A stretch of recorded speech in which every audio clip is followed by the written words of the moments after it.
Yara yara! Iye! Gata nan ku! Taron mujita! Gata nan ku!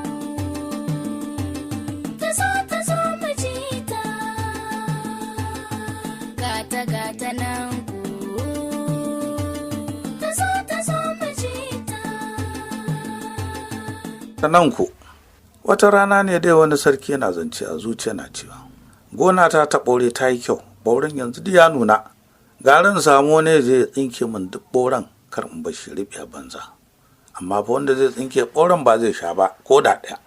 Idan ya gama bai sha ba, zan ba shi ‘yata tare da gara ta baki ɗaya.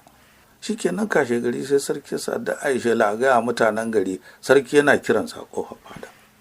Mutane suka taru dankan a ƙofar fadar sarki, sai sarki ce dama ba wani abu ya sa ne kiran ku ba, gonar ɓaure na ce nake so a tsinke mu, amma ba za a sha ko ɓaure ɗaya ba, sai dai zan ba wanda ya tsinke ɗin ladan tsinkewar, wato zan ba shi ‘yata da gara ta baki ɗaya.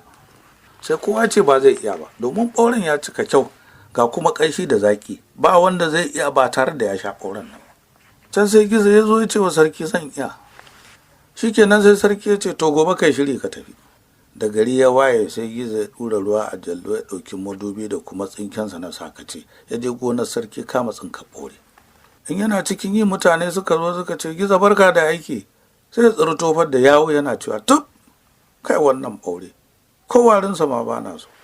Idan sun wuce sai ci gaba da tsinka ɓauren yana sha yana zubo da wani ƙasa. Shikenan ashe bai sani ba wata 'yar tsuntsuwa tana kallonsa. Da ya gama tsinka ɓauren nan tas ya sauko zai tafi gida sai ya ɗauko jallar ruwansa ya kurkure bakinsa ya ɗauko madubin nan da tsinken sakace da ya ciccire ɓauren da ya makale masa haƙorinsa bakinsa ya tas kamar bai ci komai ba. Sai sarki ya aiko mutane don su ɗebe ɓauren da gizo ya tsinke. Suka zo suka samu gizo suka ce sanda ake gizo, ya ce yawwa.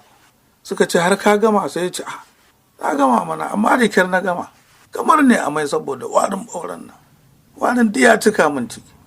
Sai suka zuzzuba ɓauren a buhunhuna suka tafi suka yi wa sarki. Da suka je gida sai sarki ya tambaye su labarin gizo da tsinka ɓaure. Suka ce ai yallaɓai gizo bai sha ɓauren nan ma, domin mun ga muna zuba a buhu yana tofar da yawo, kuma da muka ce da shi me yasa kake zubar da yawo, sai ya ce warin ɓauren ne cika masa ciki. Sun gama faɗa haka kenan sai ga gizo ya zo gidan sarki. Sarki ya ce da shi to gizo ka yi aiki mai kyau, sai kuma ka je gida ka gyaggyara za a kawo amarya da gararta. Shikenan gizo ya je gida ya gyaggyara sarai, aka ɗauko amarya da gara aka zo da ita gidan gizo. Kafin 'yan ɗauka amarya su tafi gida sai suka ji tsuntsuwa tana waƙa tana cewa kai gizo kai gizo a can ka ci ɓawuranka har ka kurkure bakinka har ka manto jallanka. Kai gizo kai gizo a can ka ci ɓawuranka har ka kurkure bakinka har ka manto jallanka. Tana ta faɗa haka har sai da mutanen suka ce kai ku tsaya mu da abin da tsuntsuwar can take faɗa. Sai gizo ya ce da su kai ku rabu da ita na Allah, shirmanta take yi. Sai mutanen suka ce wanne irin a rabu da ita, kai mu tsaya mu ji.